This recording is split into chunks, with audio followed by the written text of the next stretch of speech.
Assalamu alaikum wa rahmatullahi wa barakatuh. Dear learners, I do expect that all of you are fit and fine by the grace of Allah. Alhamdulillah, I am fine by His grace. প্রিয় শিক্ষার্থীবৃন্দ, আমি আশা রাখি আপনারা মহান আল্লাহর অশেষ মেহেরবানিতে ভালো আছেন, সুস্থ আছেন। আলহামদুলিল্লাহ, আমিও ভালো আছি।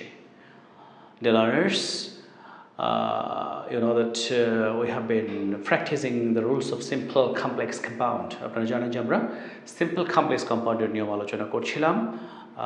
We are learning the exception rules. আমরা exceptional rules গুলো আলোচনা করছি। আজকে আমরা আর দুইটা exceptional rules আলোচনা করব। বিসমিল্লাহ। complex আমাদের কোনো সেন্টেন্স যদি এরকম হয়, my brother who lives in Dhaka is a teacher অথবা is a doctor।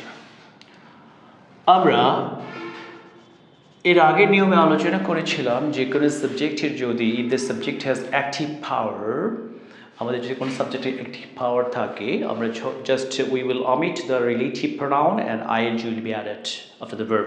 আমাদের যখন WH থাকবে, মানে এখানে যদি রিলেটিভ প্রোনাউনটা থাকলে এই সিম্পল করার সময় ফাইনাইট ভার্ব বাদে, আমরা জানি যে ফাইনাইট ভার্ব বাদে এই সাবঅর্ডিনেট ক্লজের অংশে ফাইনাইট ভার্ব যে ভার্বটা থাকবে তার সাথে কী করতে হবে, আইন যুক্ত করতে হবে। এটা হচ্ছে যদি সাবজেক্টের অ্যাক্টিভ পাওয়ার থাকে। আর যদি আমরা শিখেছি যদি অ্যাক্টিভ পাওয়ার না থাকে তখন V3 বসবে, জাস্ট V3 যুক্ত অংশটা বসবে। এখানে একই নিয়মে আমরা এটাকে সিম্পল করব, মাই ব্রাদার। আমরা যেহেতু এখানে WH পেয়েছি, মানে আমরা রিলেটিভ প্রোনাউন পেয়েছি, আমরা কি লিখবো, my brother living in Dhaka. এখানে আমাদের এই অংশটা, এই যে হু লিভস ইন ঢাকা, এটাকে আমরা একটা ফ্রেজ বানালাম, living in Dhaka is a teacher. Is a teacher. Compound তো অনেক সহজে আমরা জানি যে এটা কি হবে, কম্পাউন্ড কি হবে, my brother lives in Dhaka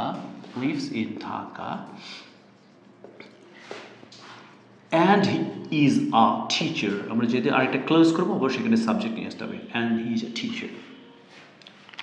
তাহলে যদি বলি যে my brother who studies in USA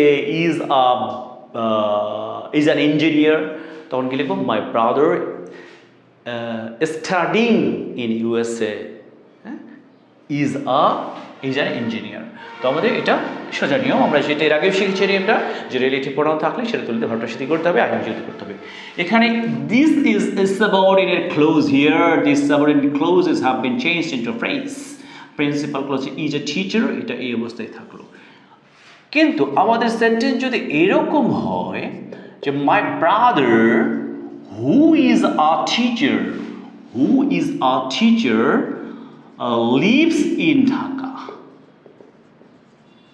আমরা সেন্টেন্সটা একটু উল্টায় লিখলাম যে বাবার ভাই যে ঢাকায় বাস করে সে একজন শিক্ষক। এখানে কি লিখলাম, মাই ব্রাদার আমার ভাই যে একজন শিক্ষক, হু is a teacher lives in Dhaka, ঢাকায় বাস করে। এখানে সাবঅর্ডিনেট ক্লজ ছিল কি, হু লিভস ইন ঢাকা, এটা আমরা এটা উঠায় দিয়ে ভার্বটা সাথে করেছি, আইন যুক্ত করেছি, লিভিং ইন ঢাকা। এবং কম্পাউন্ডে আমরা জাস্ট এর দ্বারা যুক্ত করেছি। কিন্তু এখানে কি লিখলাম, my brother who is a teacher.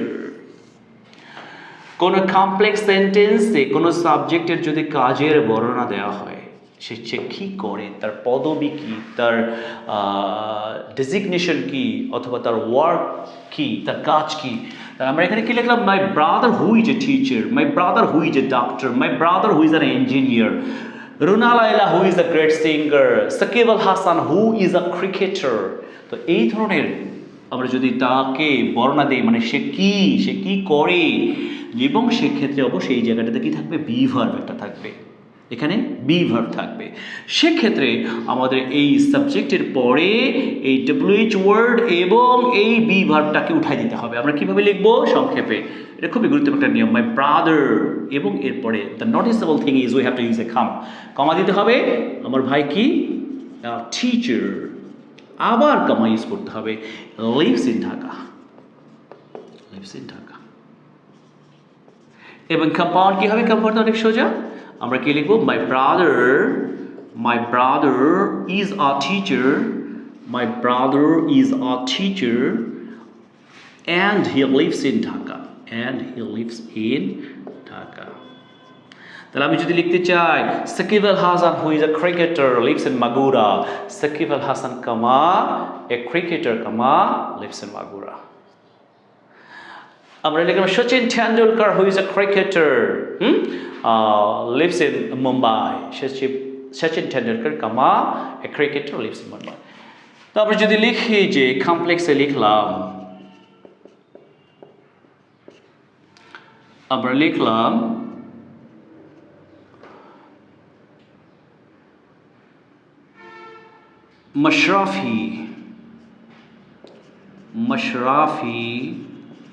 Mashrafi bin Murtaja, पूरा नाम Mashrafi, who is a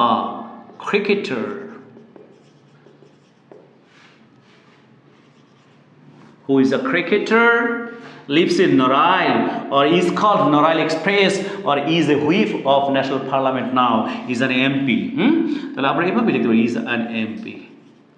ওকে, তাহলে আমাদের এখানে কি হু ইজ আ ক্রিকেটার এটাকে আমরা সংক্ষেপে লিখব এবং এটাকে কি লিখব? মশরাফি বি, পুরোটা লিখলাম না, মশরাফি বিন মুর্তাজা। তাহলে এখানে এটা উঠাই দেবো, কি লিখব? কমা a cricketer comma is an MP। ওকে, আর কম্পাউন্ডে কি লিখব? Mashrafe is a cricketer and he is an MP,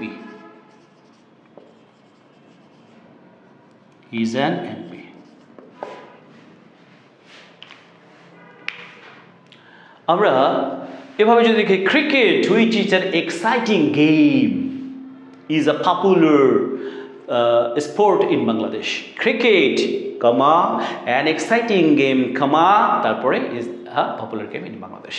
তাহলে এখানে ব্যক্তি হতে পারে, বস্তু হতে পারে। তাহলে এই গ্রামারের ভাষায় এই যে my brother a teacher, Mashrafe a cricketer, এই ওয়ার্ডটাকে বলা হয়, আমরা যে সংক্ষেপে যে রূপান্তরিত করলাম এটাকে বলা হয় অ্যাপোজিটিভ। গুরুত্বপূর্ণ একটা নিয়ম যে তাহলে এই সাবজেক্টের পরেই সংক্ষেপে যে ওয়ার্ডটাকে ইউজ করা হয়, সংক্ষেপে লেখা হয়, এটাকে বলা হয় অ্যাপোজিটিভ, সংক্ষিপ্ত করে লেখা। ঠিক আছে, তাহলে আমরা দুইটা নিয়ম আলোচনা করলাম। আমরা জানি যে এটা এর আগে আলোচনা করেছি যে সাবজেক্টে একটি পদ থাকলে সেটা তো সিম্পল করার সময় আইনজি যুক্ত করতে হয়, সেটা সিম্পল হয়ে যায়, কোম্পানি দ্বারা যুক্ত হবে। আবার যদি কোনো সাবজেক্টে যদি কাজের বর্ণনা দেওয়া হয়, সে কী করে, হু is a doctor, who is a teacher, who is an engineer, তখন আমরা প্রথম সাবজেক্টের পরে কমা দিব, তারপরে যেটা করা হয় সে যে কী করে, a teacher, a doctor, N engineer, এরপরে আবার কমা দিব, তারপর বাকি অংশটুকু লিখতে হবে। এইটাকে বলা হয় অ্যাপোজিটিভ, এটাকে বলা হয় গ্রামার ভাষায় appositive. Okay, dear learners, we will also discuss other rules of simple complex compound and we'll practice more and more. আমরা বেশি বেশি করে এগুলো অনুশীলন করব, ইনশাআল্লাহ আমাদের our problems will be over, আমাদের সমস্যা থাকবে না, আশা রাখি ইনশাআল্লাহ। আমরা এখন ফ্রেজ লিখব, আজকে আমরা সি দিয়ে ফ্রেজ লিখব। C2 মানে বিবেচনা করা, আমরা লিখলাম সি থ্রু মানে বুঝে ফেলা, যেমন I have seen through your motive, আমি তোমার উদ্দেশ্য বুঝে ফেলেছি। আর একটা আছে আমরা জানি সি দ্য লাইট মানে জন্মগ্রহণ করা, অথবা C the light off hope মানে আশার আলো দেখা, এটাও বোঝায়। সি দ্য লাইট মানে আশার আলো দেখা হয়, আবার সি দ্য লাইট হচ্ছে জন্মগ্রহণ করা। আমরা লিখলাম যে Kazi Nazrul Islam saw the light in Churulia. Okay, তাহলে C2 বিবেচনা করা, সি থ্রু বুঝে ফেলা, সি দ্য লাইট হচ্ছে জন্মগ্রহণ করা।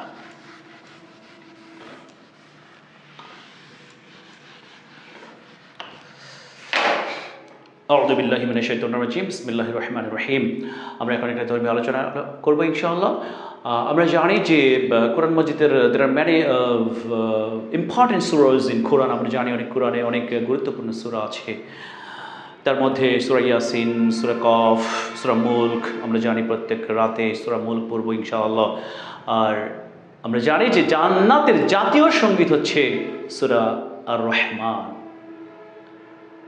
যেটা আমাদের জন্য পুরস্কার স্বরূপ আল্লাহ তাআলা নিজেই শুনে দেবেন আমাদেরকে। জান্নাতের বাসীদের জন্য এটা একটা অনেক আনন্দের সংবাদ, আনন্দের বিষয় যে আমরা আল্লাহর কণ্ঠে আমরা সূরা রহমান শুনব।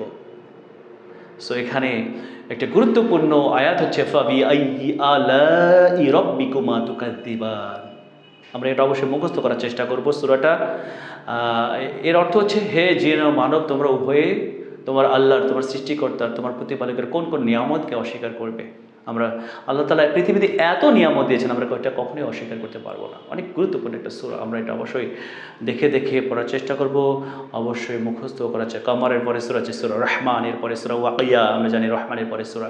আমরা এই সূরাগুলো আমল করার চেষ্টা করব, পড়ার চেষ্টা করব, মুখস্থ করার চেষ্টা করব, বেশি বেশি করে নামাজে পড়ার চেষ্টা করব ইনশাআল্লাহ। ওকে ডিয়ার লার্নার্স, আমরা অবশ্যই ইংরেজি ভালোভাবে শিখবো, ফ্রেজগুলো শিখবো, ভোকাবুলারি ইনক্রিজ করব, এবং ধর্মীয় আলোচনাগুলো আমরা ভালো মতো করবো। এবং প্রতিদিন আমরা we have to maintain the religious activities regularly, and it's very important for every Muslim to know the religious activities properly. আমাদেরকে অবশ্যই এগুলো জানতে হবে, শুদ্ধভাবে কোরআন পড়বো আমরা ইনশাআল্লাহ। And I request you to watch my full videos, to subscribe my YouTube channel, to follow my Facebook page. আপনারা অবশ্যই এগুলো করবেন, আমার জন্য দোয়া করবেন। You will keep me in your prayer. ইনশাআল্লাহ আমরা অবশ্যই আরও অনেক কিছু আলোচনা করব। আপনারা ক্লাস দেখলে ইনশাআল্লাহ অবশ্যই কিছু শিখতে পারবেন, জানতে পারবেন। আপনারা আমার জন্য দোয়া করবেন। আসসালামু আলাইকুম ওয়া রাহমাতুল্লাহি ওয়া বারাকাতুহু।